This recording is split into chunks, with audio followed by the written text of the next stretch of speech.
Are you thinking of a fresh start in the Middle East, but you do not really know what to do or how to go about things?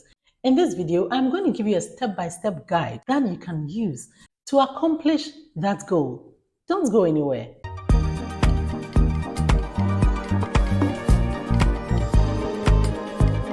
Welcome to the channel. I am 𝗏𝗲𝗀𝗀. I have recently moved from the UK after living there with my family for almost 20 years to Saudi Arabia. If you are new here, then you are so welcome. Thank you so much to all my subscribers who keep coming here to watch my videos and give me support. If you haven't yet subscribed to the channel, this channel is all about moving abroad, living abroad, and studying, moving to study, moving to work, and also how we can explore the world, travel around the world. So don't forget to watch my vlogs as well, because they're so important for you to know how the places you want to move to are. The first thing I would like to talk about is you have to research your destination. You need to know the exact place you want to live in the Middle East. The Middle East is diverse, with each country offering unique opportunities. For instance, Dubai and Abu Dhabi in the UAE are popular for expat-friendly lifestyles. Qatar for its booming economy, and Saudi Arabia for those interested in cultural experiences and new work opportunities in growing industries. Next up is visas and work permits. Depending on the country, visas can range from work visas to investment or even freelance visas. Countries like the UAE have made it straightforward to apply with options like the Golden Visa for long-term residents and the freelance visa for those working independently. To get these visas, you need to go onto the government website, the official government website, provide all the things you need regarding visas and work permits for freelancers, remote workers, and also those who are being sponsored by companies. You can also find agencies who would help you to apply for these visas. If your option is to find work before you come, because normally that's what most people do, some come to visit, but if you want to live here as a resident, temporary resident, you need to come as a worker, or you need to find an opportunity. So you need to start job hunting now. And I will share with you all the places you can find these jobs when it comes to the Middle East. Most people will come for the job opportunities that are here.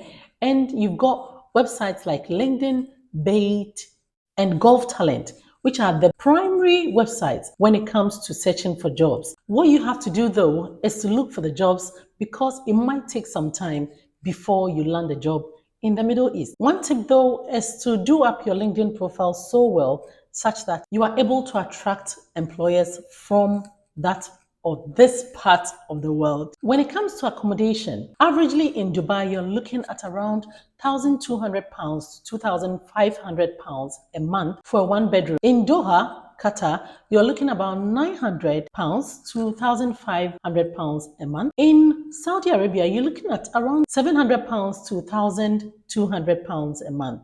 So that's the range, but you know what? Some can really shoot higher because of where they are situated. So check websites like Property Finder, and this was really great for us when we're looking for a place to live.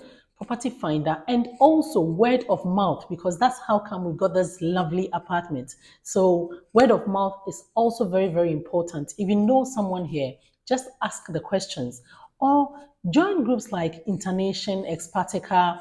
I joined all those groups just to communicate or check what people are saying in terms of the areas to live in. Is very important as well. When it comes to language, English is widely spoken in Middle East, especially in business areas. Your few Arabic, hello, assalamu alaikum, thank you, shukran, should be something that you learn, because you get to use this daily, especially for your deliveries and shopping experience. In terms of healthcare, I would say in Saudi Arabia here, it's so good so far. If you want me to make a video on the top private hospital that expats frequent in Saudi Arabia, or Jeddah to be precise, just let me know in the comments below. When it comes to education system and also moving the kids, I have a video on that. One last step is you need to check with your employer regarding insurance. So everyone and the insurance they are on, and being on the full premium insurance It's amazing. So check with your employer. Whatever questions you have on Saudi Arabia, just put it in the comments below. Let me know where you are watching from as well. If there's anything I haven't covered here, just put it in the comments below and I'll make sure to do a video on that.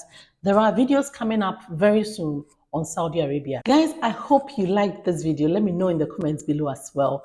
And like this video and also subscribe to the channel if you haven't yet subscribed. Watch the next video on how to move your kids to Saudi Arabia and the educational system in Saudi Arabia. I'll see you in the next video.